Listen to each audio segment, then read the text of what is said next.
Welcha Gatinya go G and DL debate. They miss Brendan McDevenney and Shaw I Highland Radio. Welcome everyone to the DL debate. I want to thank Katie for the news. The legendary Ivan Borland for the Power Hour Plus. Joe Dex is here producing as ever. He makes enough. He makes things look easy. He makes things look easy. I was about to go into a freestyle there, Joe, and I actually changed my mind, which is probably good for everybody listening. Joe's here, DJ, producer, entrepreneur, a man of many talents, of course, looking after us.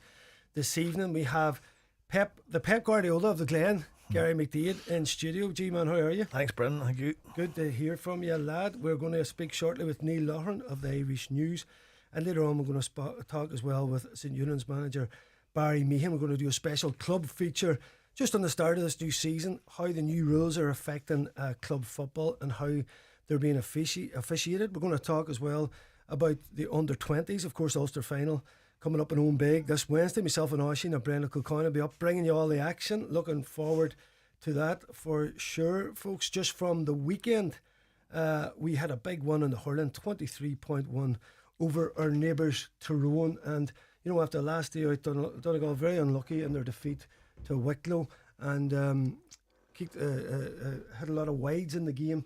So pressure was on to get the first one of the season in the championship, and Mickey McCann's side did that. There's a couple of minutes from Mickey here, just on his reaction to the victory over Tyrone.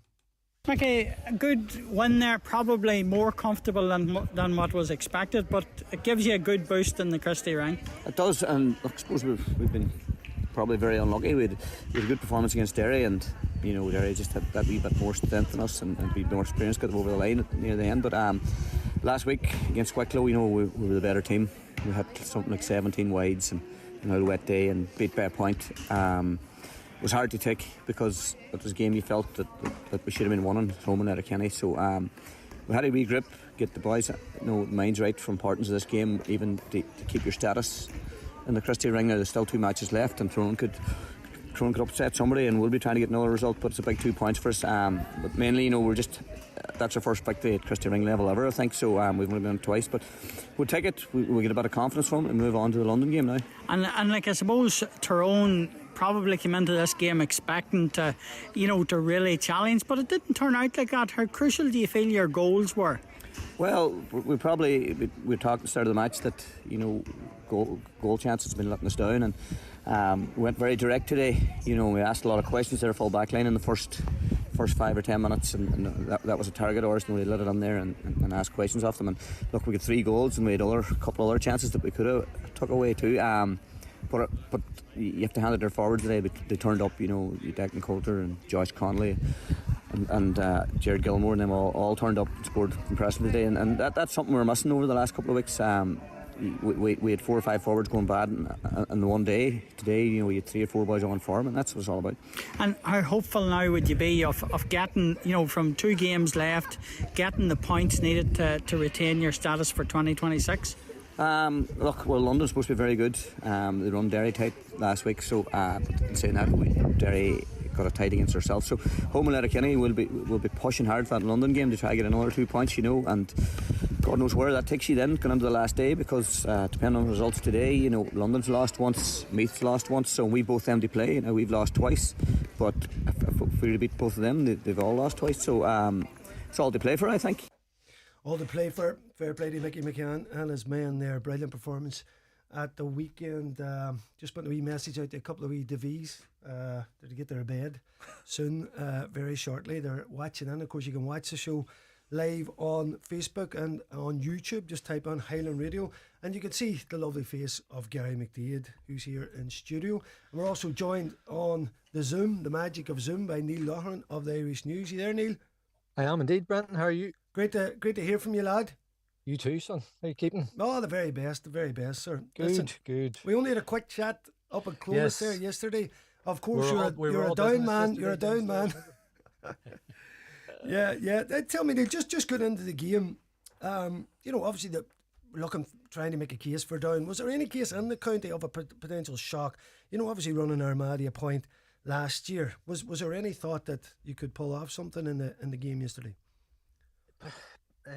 Probably not, because the way that things went with the Armagh game last year, I mean, that was a very specific game plan, like to completely spoil, and under the previous rules, you could do that, or you could set a plan to do that, but with the current rules and the 3-up, you can't really go out the same way. You can't at all go out the same way. So, like, I had a feeling that Down would have been working on something to try and maybe catch Donegal by surprise, and like I and really the nature of Down's quarterfinal win over Fermanagh was perfect in a lot of ways, because even though they were poor and lucky to get out of that game, that's how Conor Lavery likes to go into these big games. Like, it just is. That's one thing you've learned over the years with whether it's with Kilcoo or Down or whatever. Like, there's nothing. I remember talking to him after the beat Laois in the semi-final of the Tailteann Cup a couple of years ago, and they ran in something like 7 goals and 14 points, and he wasn't happy, because that's just, you kind of, he wants to have that bit of a, something, bit of bite in the guys in a week and into something like this. So I sort of expected that there would be a reaction yesterday, but in terms of any sense within the county of an upset, I don't think there was any way you could make that argument, really. Like, I couldn't have made that argument at all. Like, barring everything going horrendously bad for Donegal and having a real off day and Down just shooting the lights out, which was a big ask, so. Huge ask. Gary, you've been managing so long. Just the example that Niall gave there about Conor Laverty previously not wanting, was Donegal in that mindset? Is it very hard for a team to be such favourites going into a match and they really hit the high notes in terms of that bit of championship kind of pace and power when everything's pointing towards the fact that you will go through? Yeah, Donegal were really hiding to nothing yesterday. Like, it didn't really matter if they won by 10 points. Everyone expected one, or if they fell over the line, people would be nearly giving out then that they didn't do enough against a team that was relegated to Division 3. Listen, you were talking about it after the game yourselves about the semi-finals are there for winning. It doesn't really matter now. We're in the final. Doesn't matter what way we got the final. I think we got into the final quite comfortably. Like, it was a 6-point win in the end. I think Down brought so much. Obviously Jim and Conor Laverty having worked together before the year before Jim took over Donegal. He was in for quite a few sessions, of course, and with Down at that time. So he was so. Listen, both of them would have. Who learned the most from that exchange?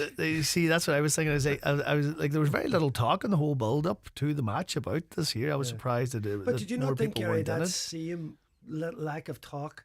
And I even looked at it. The other games, say the Derry game, the Monaghan game, you had matchups, you get this player. I didn't see any of that going on this match, and surely that has to get into players' heads a bit too. Yeah. Listen, and you can plan all you want for it, but if it's all they're hearing about is, listen, you're going to be in the Ulster Final, and there's people saying, oh, listen, I'm howling off, I'm not going to Clones. I was up last week for the Monaghan game, I'm going to howl off now for the final, but I thought Down, in fairness to them, they put a huge amount of work. You could see they put a massive amount of work in the training field in that very short period of time that they had, whatever it was, 7 days. You could hear the coaching coming from the sideline about Laverty and that. You could hear them shouting, find the pockets, in fairness to them. I think Armagh are probably major beneficiaries of what Down did yesterday, the way that they were able to pull Donegal off the arc, and they created pockets of space there for them, and they got at them down the flanks as well. In particular, the 2 wing forwards for Down, Danny McGill and Eugene Brannigan, really hurt them going down the wings, but big because Donegal quite narrow, so they did, and then with Down pulling players off the mark, and they were so patient. Like, they were actually very lateral in the play. They're just killing the speed of the game, taking the pace out of it.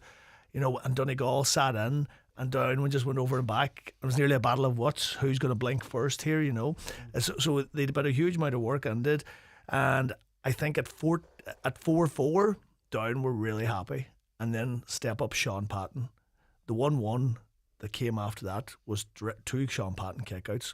Unbelievable. Like, it's where the goal came from. It's where the point came from. That put Patton boomer. That's where it put us 1-5 to 4 up. To me, I think it was the 11th minute or 14th minute. I can't remember now.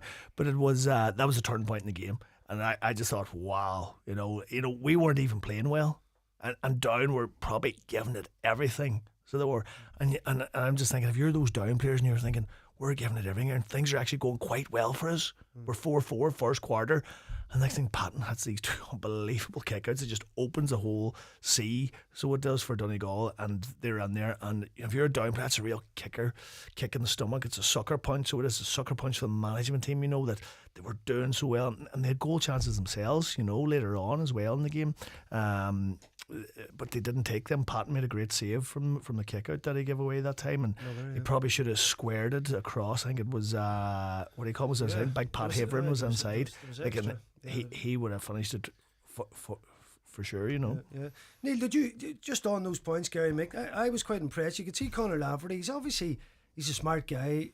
Neil, he'd along with his obviously all his time Kilcoo, he had that brilliant run with the under-20s. And you could see he was attempting to pull out that Donegal shield, something I'd seen very little teams attempt to do. In terms of kind of the tactics, and I suppose, did you see a marked improvement from the Fermanagh match from the Down lads? Yeah, well, I mean, you referenced the Armagh game last year, and I suppose that was the similarity, was the level of discipline that was required, and the focus that was going to be required for a game like this. And as Gary made the point there, they were so patient, going lateral, back and forward, and that's, I suppose. But then there's two ways of looking at that, because as you said, you could hear Laverty maybe saying, "Fine, look for the pockets," and Eugene Brannigan in particular, I thought in the first half was really the one who was finding those gaps and piercing holes the odd time. But on the other side of it, I think there was a bit of a lack of conviction down when there was opportunities, maybe those split seconds that opened up to maybe take the shot, and they just didn't have the I would say probably they just didn't maybe have the belief, or because, and sometimes you could hear Kieran Meena saying don't force it. So I don't know, it's a hard balancing act to play that kind of game, because if you're trying to work those couple of yards of space, well, when they come, and you see it with Donegal, you see it with McBrearty, he needs two steps, and it's gone, and a couple of times, like James Guinness created a yard and sent it wide. Another couple of times, other boys maybe made a yard and then thought you could see them thinking about it and then just checking back and going on. And I think that's just, you can do so much on the training field in a week leading into a game like that, but it's very hard to I suppose get that confidence required to play that kind of game, because the thing about what Down we're always going to need yesterday, and Gary made the point about when it was at 4 each they would have been happy enough, and at 4 each they had a goal chance themselves. John McGill, Eugene Brannigan found him a class pass, and he went for the fist pass, and he possibly could have gone on himself and gone for goal. And that's that's it's his fourth senior game for Down, you know what I mean? So there may be a lack of experience just in that moment and stuff. But 2 minutes later, then McBrearty has the ball in the net, and I think that's just a snapshot of probably the difference between where these two teams are. Because had Down scored that goal, then all of a sudden maybe and even the couple of James Guinness wides just before that, if they go over and then all of a sudden Down maybe have a 4 or 5 point lead, although a 4 or 5 point lead counts for pretty little in the modern game, especially that early, then they're that's the comfort blanket that you kind of need, because Down aren't a good team at chasing necessarily a lead, and they really probably needed that security of something to hold on to, something that would bring Donegal out and maybe allow Down then to counter and try and exploit a bit of space with the pace of Brannigan and McGill and Daniel Guinness and stuff. But I just feel that was a real turning point, like that 2 minutes kind of gap between McGill chance and McBrearty, like that was a huge switch, and Donegal and Down probably never. I always felt Donegal from that point, even though it got Down threatened to rally in the second half, like I always felt Donegal were in control from that point, and they looked in control from there. Yeah, and you listen, you're a good man, Neil, if you think Donegal's ever going to come out. I don't know when come out. That's not their style. I know what you're saying. Well, the game did ebb and flow a bit in terms of who was sitting deeper in that. And Gary, just you mentioned, we were talking about before about the mindset. So Donegal won 12-7 up at half time. Again, looking like the game's over, even from anybody's perspective. You're thinking, right, Is that a very hard mindset again to reset at half time? Because I did say to Jim, we have a couple of words from there up in the online. We might get a listen to you in a minute about at half time, because there was no doubt that we were just looking to see out the game in the second half. But that's a very dangerous game to play. It is. You know, and I think we did manage it really well, you know, and you know, kind of touching some of Neil's points there, you know, it's I just think we had the quality, you know, like Down have quality, but we have more quality. And I think our players have a really incredible high skill set. Like, we play a lot of natural ball players who seem that the game comes very naturally to them. I think our players' decision making is really good. It's at a really good level as well. So it is, you know, it's probably that year and a half now that they have under Jim. You can really see them come on so much, you know, and it's a difference probably in a team that's at the upper end of Division 1 and a team that's got relegated to Division 3. It's the skill sets to me and the decision making give us the edge yesterday. I thought our speed in transition, the time Pater Mogan and Kieran Moore took off. I mean, I don't know, Usain Bolt would be doing well to come off the shoulder for the two of them coming up the line. You know, no speed of transition, the athleticism we have in the team. It's a very frightening prospect for the likes of Down to face that yesterday. You know, and there's just too many holes to block. So if you're the Down manager yesterday, with the personnel that you have, like, I think they will be quietly happy with what they got out of the game yesterday. I mean, you know, that game could have got away from them. They didn't let it get away from them. In fairness, they kept going to the end, you know. So, you know, they'll go into the All-Ireland series now, you know, with a bit of confidence. You know, they weren't hammered or anything. They stayed in it, you know, and it's they'll be happy enough where they're at. And I thought the way we managed the game, you know, Jim was able to take off Murphy. So he took off McBurty, took off Oisin Gallen, took off Fimber Rorty. Of course, he was that big under 20. Ulster Final Wednesday night, probably going into park Owen Michael home. He saw that he came on yesterday for Tyrone. I actually thought, you know, it goes back to your point at half time. We knew how to manage the game. People might say, "Oh, you're lucky enough of Shea Muller to square that ball to the full forward at the end of the game." Could be a different thing, but he didn't square it, and Patton made a great save. And listen, I just think our players have the know-how to see out games. Yeah. Neil, see them points there about Donegal, and you mentioned that there was a couple of opportunities. I thought, the shots on, and the Down player didn't go for it.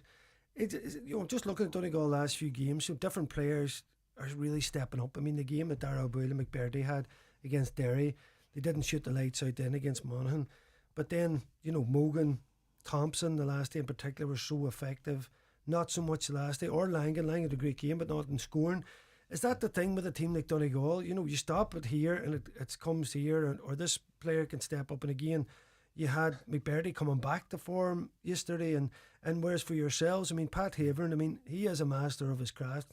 By the way, I know he scores more than half your scores, but I mean, he did his job. You mentioned me before, like Liam Kerr, a couple of Burn lads, maybe not in the mix there. Is it just a big ask for Down to keep putting out fires when they're so reliant on the likes of Havern at the other end?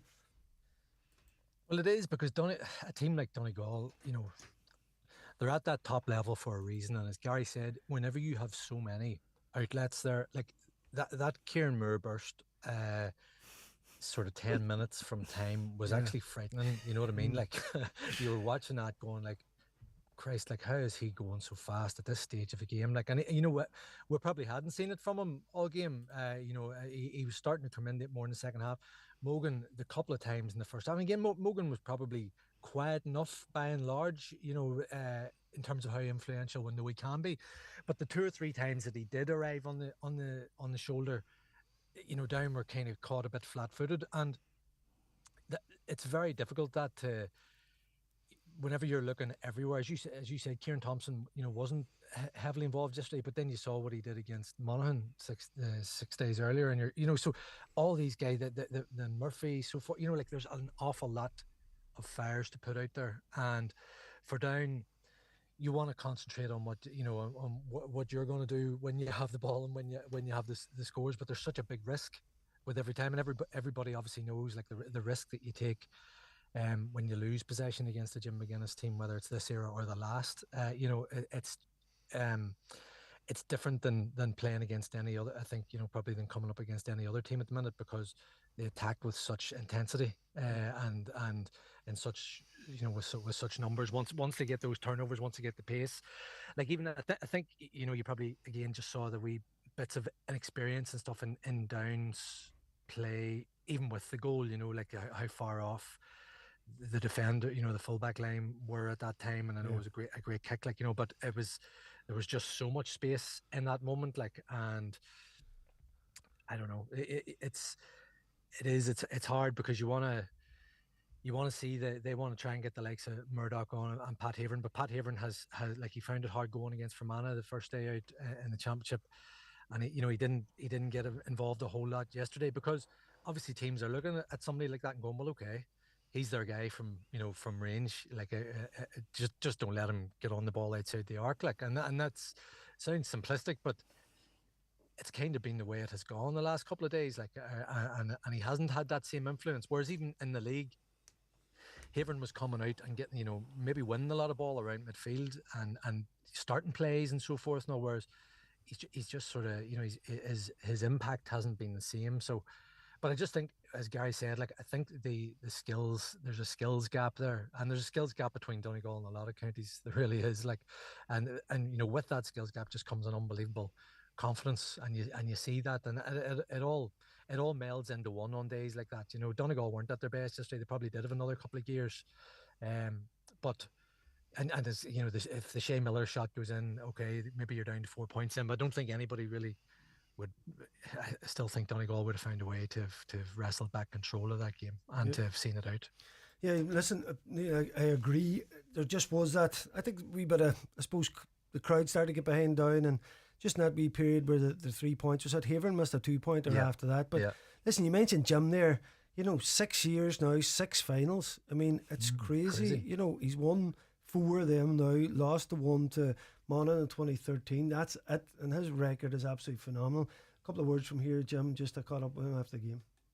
They were patient on the ball. They probably trying to slow the game down a wee bit initially, flooded a lot of players inside, and then looked to bring more players out the way, so to open up a wee bit of pockets of space there inside the D, and sort of we had to be patient with that, and also championship games anyway, that's one of the number one things you have to have is patience. They always end up coming to life at some stage. It's just important that you're ready for that and deal with that, and hopefully take your moments when the moments come, so yeah, listen, delighted to get over the line. Obviously 2 weeks now. That was our 3rd game today in 3 weeks in the Ulster Championship. It's a lot of going for the players and the supporters, I suppose, in many respects, but we're delighted to be in the final. Obviously Armagh and ourselves know each other very well at this stage. Played them last year in the final and played them in the league last year, and we'll be looking forward to that challenge. Croke Park or Clonus? I would imagine it'll be definitely Clonus, but yeah, listen, we're delighted to be there, and obviously they're All-Ireland champions. Had a brilliant game last night against Tyrone, and enthralling game against Tyrone, so yeah, the massive challenge ahead of us, but we have to look forward to it. Jim, yeah, listen, that was Darren Frahill button in there, when the cheek of him, hey, them RTE boys, how dare he. That full interview's up online there with Jim. We were talking about just teasing it out in terms of yesterday's game, much like we're doing now, folks. And that Armagh Tyrone game, Gary, what did you again? You can't separate these teams, and it just come down to the kick of the ball again. As there's no doubt in Ulster Final is going to come down to the kick of the ball. We probably had Armagh but spooked last year in terms of every time we played them. They look like they're a wee bit more comfortable knowing skin in those tight zones again, coming down to the last, because Tyrone had them. They had them on the rack, particularly that last play. I think of the Canavan turnover where he took an extra touch out of the ball. They had the game in their hands. Yeah, we had a club league game at the time, Brendan, and people were throwing out the score every now and again from the dugout, so they were. And there were people one time that came across that Armagh are Tyrone are well up here. Armagh are getting well beat, and I never heard any more. Then I just presumed in until a while after the game that Tyrone had won the game. And then when I started followed up and read up on it then and saw the highlights later on, that they just seem a team that's further down the road than where that's hard to believe I'm saying that there, because they just won in Ireland, but they actually are further down the road than they were last year.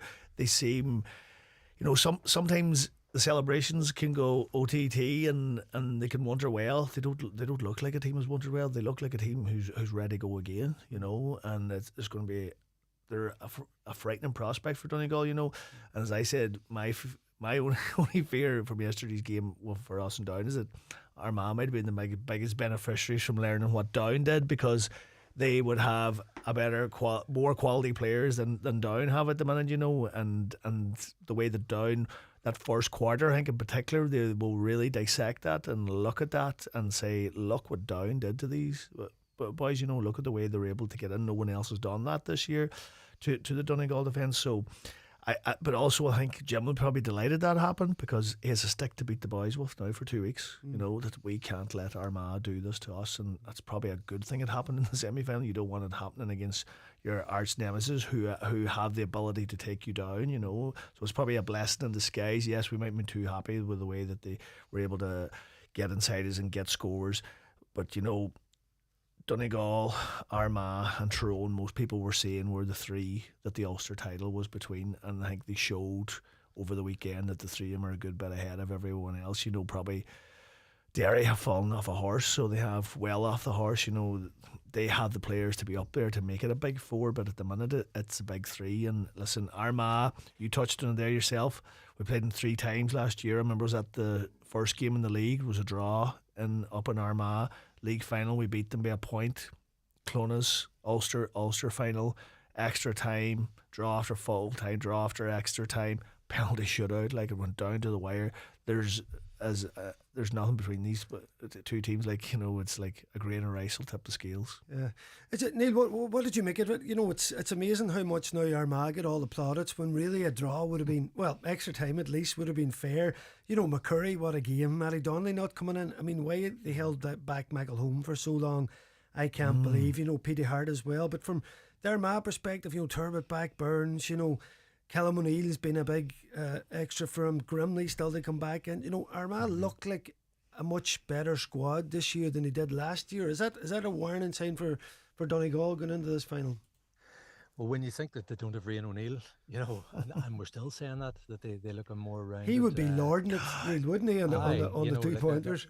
That's mad, like you know. So because the impact that could have made, but you're right, and it's funny, like even the score that Soupy Campbell took at the end, like in days gone by, I'm not sure he'd have scored that. Do you know what I mean? I think there's like maybe there's, and I heard Philly McMahon talking about, you know, that whenever you win in All Ireland, what it does with the way it elevates you, maybe without knowing necessarily what it is, but there's something that it puts in you that you only probably shows itself on days like that, where you know that belief that I think, like Armagh, probably there was always a bit of a fragility or a brittleness there in times during McGeeney's years, you know, and a lot of games that they should have won that they didn't, and they didn't sort of grab by the balls a bit, like and just go and win it, and yet you see a game like that on Saturday where when it was in the mixer. And when it was there and they had lost it, they had lost it, you know, with a couple of minutes to go, it was gone. To salvage that, like that's a sign of a different Armagh to me. Like that's like, as I say, that I would have always had doubts about Armagh's, you know, kind of mental strength when it came to those kind of moments. Like, but I don't really have that anymore. And agree. So it sets it up, you know, as a different proposition for last year, because if you think after, you know, the last year's Ulster Final was another hard luck story. Like, you know, it's hard to believe that it's less than a year ago now, and all that has happened in between. But it, like that was what it was. You know, it was, as you know, well, I'm sure from your part of the world, Brendan, like the story was all, you know, about Jim's second coming and another Ulster title. But by and large, like so many people were just going, "Oh my God! Like what have Armagh done?" Like it was getting to kind of Mayo curse yes, levels, it was, you know. And yet here they are sitting almost 12 months later as All Ireland champions and getting into another Ulster Final as a different team. So I think it's going to be great now. What way it's going to go, I don't know. I've backed Donegal from the very start, and I still sort of hold on to that. But I like Armagh just have the kind of the look of a team that is going to be really, really difficult to beat this year. Yeah, good man. I love it. The second coming sounds kind of biblical. We are going to have a big up for the match show next Monday night, actually, in Sister Sarah's, where we're going to Look forward to the big Ulster final that's coming. I want us all to come along. Anybody can make it. This near hand Letterkenny is going to be spot prizes and a bit of figure food on the night as well. But for now, Niall Loughran of the Irish News. Good man, Brent. Keep up the good work there. Everybody loves Irish News. Keep up the good stuff, my man. Thanking you. Cheers, lad. Thank you. As Niall Loughran there of the Irish News. After break, we are going to hear a couple of words from Aishin Gallen. Actually, we're going to hear a wee bit of preview in the under-20 final. And Barry Meehan's going to be joining us as well. Stay tuned. The DL Debate with Sister Sara's Letterkenny, serving food you'll love till 9 p.m. daily in Sara's Kitchen. And there's free admission entertainment every weekend. Tina Turner.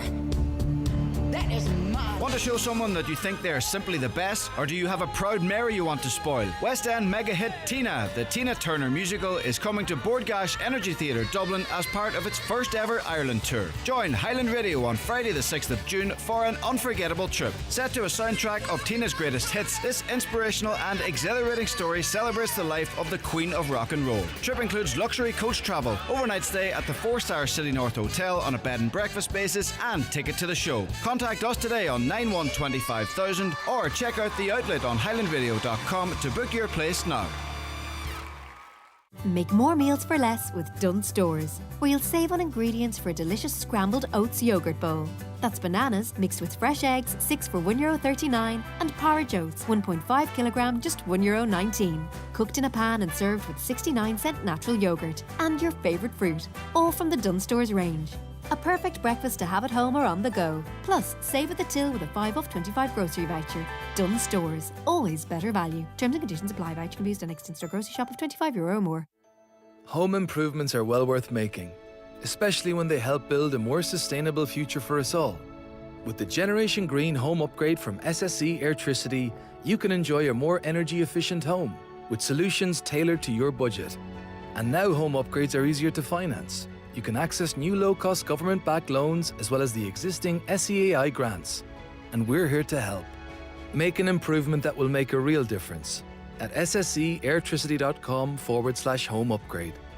Registered with the SEAI for home energy upgrades. Grants offered are provided by the Government of Ireland through the Sustainable Energy Authority of Ireland. Terms and conditions apply to the home energy upgrade loan. The DL Debate with Sister Sara's Letterkenny, serving food you'll love till 9 p.m. daily in Sara's Kitchen. And there's free admission entertainment every weekend. Yes, welcome back again, folks. I think 5 big plus points from yesterday for me. Langan back, getting fit. Gallen back, getting fit. The form of McBurdy. Murphy's leadership. Jason McGee getting back on the pitch and getting game time and them legs. I think that's 5 big plus points from yesterday's game against Down. After the match, Aishin got a couple of words with the man himself. That's one of the main objectives of the Ulster Championship, was to get back into the Ulster Final.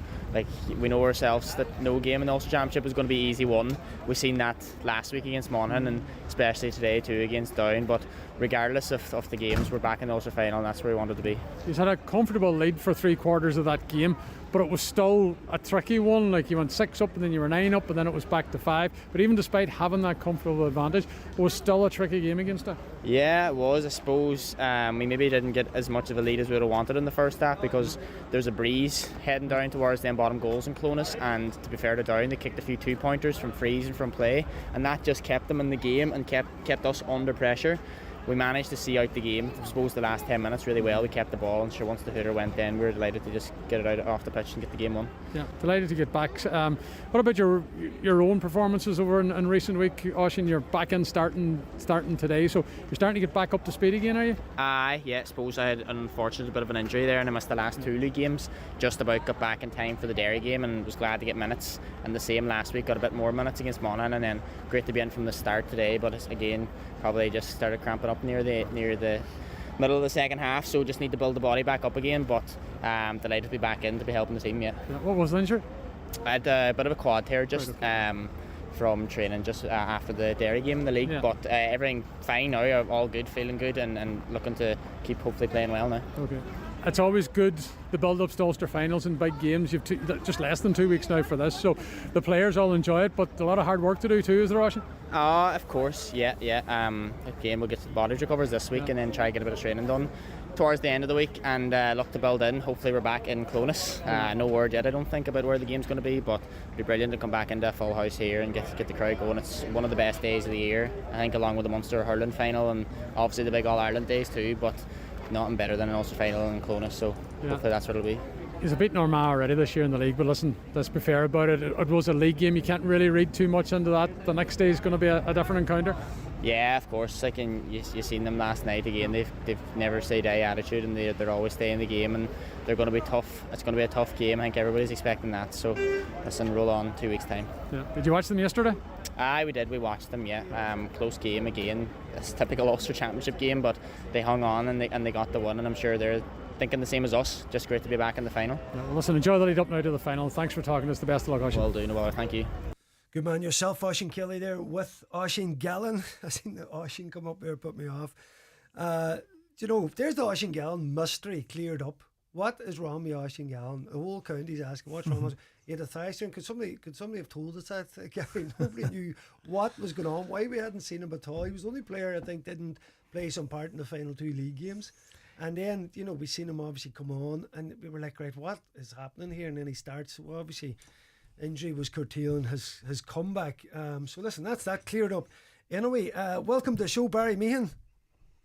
Thanks very much, Brendan. Barry, I was calling Gary here the Guardiola. You must be the Arnie Slot then of the club football here. Happy man after yesterday then, is he? Don't go there. Listen, tactics. I have a young buck go running around the Liverpool jersey today, and he was Man United last week. Oh, is he? Right, good man. Jump on the right horse. He might be safer the way things looking, keeping that Liverpool jersey on him. But anyway, we'll leave that to other shows. Tell me, Gary, just before we get into club stuff here, under 20s big game now, Wednesday night. I mean, I've seen Donegal play a few times. They're unbelievably well coached. I mean, Gary Boyle and his team are doing a fantastic job there, and you know, just in the form of like Cian McMenamin coming back in the last night, and obviously Rorty coming on as well, and that's added to what I seen of them. You know, it's a phenomenal team that's been built there. Yeah, really. And you talked about coached, like they're superbly coached, really well drilled. You know, the likes of Gary Boyle and Shane Murren have done a superb job there with them, and probably from a Donegal point of view, the really exciting thing is, you know, there's only 5 or 6 of them over age next year. You know, this group's going to be here for a while, and listen, it's backbone by those 4 Masters lads. You know, there's 5 of them started there last week, and then Turla Carr came off the bench, who probably has been out injured for a while, missed games, who possibly could start as well. So, that's frightening to say that a team is 5 starting and possibly 6 starting from one club, you know, in an under-20 team, and they're all super players. But you talked there, I mean, you were talking during the week about Cian McMenamin. I just thought last week when he was unbelievable in that game. So I haven't seen too much of Cian because he's been injured a lot, so he has, unfortunately for himself, over the last couple of years. But he looked like a man who was just he was just held back for a year and a half, and he just let everything go last Wednesday night in Ballybofey to hit 1-3 from midfield, like in a Ulster Championship semi-final. You know, I left with a couple of people and I says, that man there is going to play senior football for Donegal before the year's out. Like, you know, that's how that's how big an impact he made on me just watching him that evening. Strangely enough, I ended up in a sauna from Important of Blah last week. Now, I didn't know who he was. He mustn't have known I was, or he is shy. Yeah. Because it was only when I seen him out, we were hopping into the sea off the pier, and I was like, that boy's in some shape. And he did say something about playing with Terman, and then I thought to myself, and then I was going up the road with the boys, and I mentioned it, they showed me a picture. I was like, that's him, because I didn't know the lad. So, Cian, the next time you see me, say hello. Don't be. Yeah. Don't be too. Yeah, super player. You know, and you know, you had him and Sean Martin, the captain, in the middle, and the two of them held their own. And that Cavan team were no mugs, but Donegal just blew them away. So 18.1. Aye, listen, setting up for a big one. We want to wish the boys all the best in it. I seen the Tyrone game before, just wondering how much learning did Tyrone take from that game. But certainly the Donegal with those extra players, and they do look like they've all. Possible defensive shapes and tactics, and every dot and I will be crossed and T will be crossed. And Barry, Meehan, looking into the club season, Barry, what was the setup with the new rules in terms of even training and preparation for this new season before we get into the opening league fixtures? I suppose, Ben, we didn't do a whole lot, to be honest. I think we only had 2 pitch sessions before we actually played Kildare in the league. And we've said to the lads to go out and play their own game and go out and make the mistakes. And I suppose there's no better way to learn than actually making mistakes. Now we made 4 of them at the weekend, 4 infringements, and it cost us 5 points. So we might want to cut down on that there. But no, listen, as regards probably the 3 up was the big one. We've just been able to communicate that there. I suppose lads are that used to bombing forward and working back. That even just that their willingness to get back all the time can actually affect you now, because you could have when it affected us the last night against the Mike. It's before we knew it, there was a turnover around the 21, and boys just turned and sprint back after the ball. And before we knew it, we had only 2 up. In the next minute they have a free right in front of the goal. They'd go out and kick it over for a 2-pointer. So listen, from that point of view, I think looking at it even early on, the solo goal is great. It gets the game moving really, really quick, and it adds the game's so much faster already. And even when you look at the results, even from Division 1, whereas the Termon had 23 points at the weekend, the scores. The scores are just going up and up and up, which is great. There is the whole claustrophobia of defensive football doesn't seem to be there anymore, which is good. Just something in it for the creative player. The 1v1 tacklers kind of catered for. The athletes catered for. When those counter attacks come into play. Kieran Murray yesterday, etc. But I think it's a better game all around. And whatever.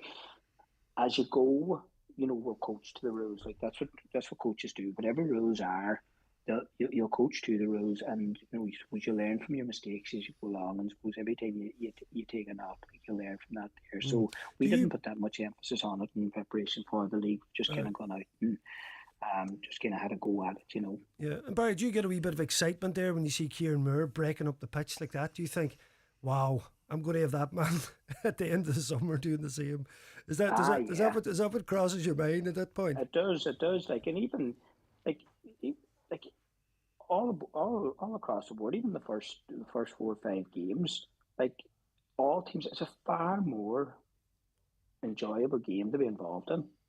Straight away, even from the get-go, even the first couple of games, teams aren't even up to the pace they get, but it's more open. And even standing on the sideline watching it, it's far more enjoyable game to watch, and even just players being more willing to express themselves, and get the head up and even kick ball, it's great to see. That bit of space is there, Barry. Yeah. Gary, listen, I know you're big into your analysis. Gary, were you watching county games there and thinking this is working, that's working, or is the county game that bit different that you could only kind of start to assess? And maybe did you look at your own squad then straight away and think, right, who's going to be the 3?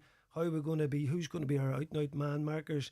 Was there a kind of bit of an overhaul? Obviously, look at your squad compared with the system that was being played in previous years.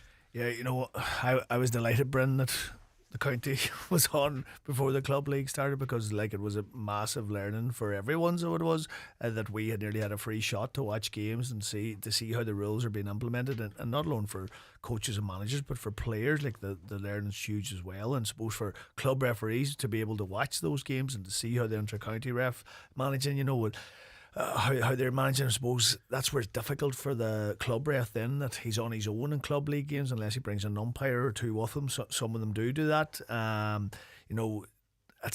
Refereeing's a very hard job, and my heart goes out to them, so it is, and I'm full of admiration for what they do. And I think now they nearly need a wee bit of help, if it's a way that we could have the reserve ref maybe stay on for the senior game, just to do a line to give him a hand afterwards, and throw him a few quid for doing the extra game, just like a chat. You only look at it because he's there already at the game, so it would make his job a lot easier, because games are tight in the league, and it's all right for the likes of Barry there. He's never worried about relegation, so he's always going to be staying up. But there's a huge amount of teams fighting for points, and they're the likes of ourselves not trying to stay up. And it's so difficult to try. Players and managers are working really hard to try and make sure that they get the rules across to the players, and they're trying to learn. When big calls in club games, those 50 metres moving forward, tight games, that could be a massive swing, and you want your players to make sure they know the rules and that they're not getting caught in that, and it is hard, like Barry was saying there about the 3 up and that, and when we've got caught in and teams played against us have got caught in as well, so we've been the beneficiaries, but also it's cost us as well in games, and it's actually 2 games, thankfully not that we were involved in, but I heard in Division 1 this year happened that teams got black cards and red cards, and then they were allowed to keep 2 up instead of the 3 up. Yes. Of course, at the start of the year, that rule came in that you were allowed to keep 2 up. You didn't have to, and then with the outcry from the inter-county manager said this was an unfair advantage. So things like that, because the rules are moving that fast. The ref's obviously been told about that, but Gary, it was very hard for a ref then to assess that and go, I was wrong. You might after the game, right? But it's very hard there and then because he's trying to keep authority on that game. But something like that, Gary, that's obviously been conveyed. It's been on TV. It's kind of hard for me to understand how a ref wouldn't know about such a big change like that. And even if he forgot it, you or whatever game it was, if he was reminded of it, surely it would click. Yeah, exactly. And I think it changed so much so often. And sometimes maybe people do forget. In fairness to the likes of Pat Walsham, they're putting in massive work and they're meeting the referees. And I know from talking to the referees at game stuff, they're meeting on a weekly basis and they're having chats and that. And even this week, Brendan, Carol Kane had a thing up there on social media, a 2-page document that was updated again during the week. Yeah. Like, really hammering on steps. And have you noticed inter-county games the weekend? They really hammered on the steps. There's a 2-page document again. And the poor old club referee, I don't know, is he getting all that information as well? This didn't come to us. This someone I happened to see in social media myself during the week. So my heart goes out to him. It's a difficult job. It's become more difficult, so it is. But in fairness, they're doing massive work, and the likes of Pat Walsh and that are trying to make sure that everyone is staying up to date with the rules. And it's all right that maybe this time of the year, early in the year, but later on in the year, maybe towards the end of the league or in championship, we have to make sure we're getting everything right, because but the officials will be there in championship. Yeah, true. But even at the end of the league, when there's big games for relegation, and that those calls are going to be massive, and we have to get them right, But the other thing, I suppose, that teams are adapting to it, and I think the more often it happens to you as a team, even listen to Barry there, he's saying they've learned a lot from that last weekend. Every team is learning and getting better game to game because something's hurting them, and they're trying to make sure it doesn't hurt them as much the next game. You agree with that, Barry? And Barry, what has been your take on the officiating? Listen, this is not any time that we're giving off, because as Gary was saying there, it's a difficult job and it's changing all the time. But what's been your feeling overall? Has the teams been giving the ref that bit of space, and has people been a bit understanding about the implementation of the rules? I would think so. I suppose that our first day out against Gweedore, it was Jimmy, and Jimmy had Clint Aaron along with him. Clint he did the reserve game, so something Gary mentioned, and Clint stayed on. And Clint was walking up and down the line. He was chatting to Jimmy, and he was kind of chatting to the 2 teams as well. And you know what? It was a very relaxed sort of atmosphere, because I think everybody is giving everybody that bit of space. Because I do, as Gary said, it's very, very difficult for referees. And I'll be very, very honest here. We got out of jail on Saturday night. We had an infringement that wasn't seen, and it was just impossible for the referee to see it. We hardly even saw it. I was only watching back in the video, and we got a glimpse of it. But we should have had an infringement against us. If there was somebody on the line, that would have been called. St. Michael's would have had an opportunity for a 2-pointer and probably could have taken a draw. Now, so that was one that went our way. But like Gary mentioned, about our reserve referee. What about the junior hustlers? Brilliant. What about getting them involved? And even if they're not as much doing the line, that they're standing there at the side where they can maybe call a 3 up or something like that. There, just give referees a wee bit more support. I think they do need more support, especially with the amount of rules that was that were brought in, and as Gary says, even the changes that came during the week, and I do think those changes were needed, because I would have seen in a couple of games where already there's cynicism starting to enter into it. So like, say for example, guy goes up, catches the ball, comes down, turns and runs into an opposition player on purpose. I've seen that. I've also, and this isn't even just this. One of them was in our own game, but the one I saw in another game that I was watching was where they're just the solo and go, and they're running into players to try and get the ball further up the field. So there's so much going on for referees to deal with. That's along with your basic tackling, steps, support or protecting the player when he goes down to pick up the ball. So along with everything else, all these new rules are on top of referees. They do need support, and I think if you're going to do something, you have to do it right. And I know people are saying that later on in the year there will be support for referees in championships, but why not bring in some of these younger referees now and give them a couple of things to look out for so that they can back referees up, because referees do need the support. Yeah, good idea. And no giving off on the line there, Barry boy, no? We've been very, very well behaved. No kicking flags like McGeady. No kicking flags. Biting the tongue. What? Yeah. I think it's like, I've seen somebody there recently. It's a bit like, I was the school I'm in out the road there between Letterkenny and Manor, and we have a traffic calming measure outside the school at a certain time in the morning, when the kids are arriving to school. And I look out the window some morning and there's cars going past our school at 100 kilometres an hour. But when there was a speed van there was nobody going past at 100 kilometres an hour. So when you actually have sanctions for breaking of rules, people will not break them. So it's a bit like that there now on the line.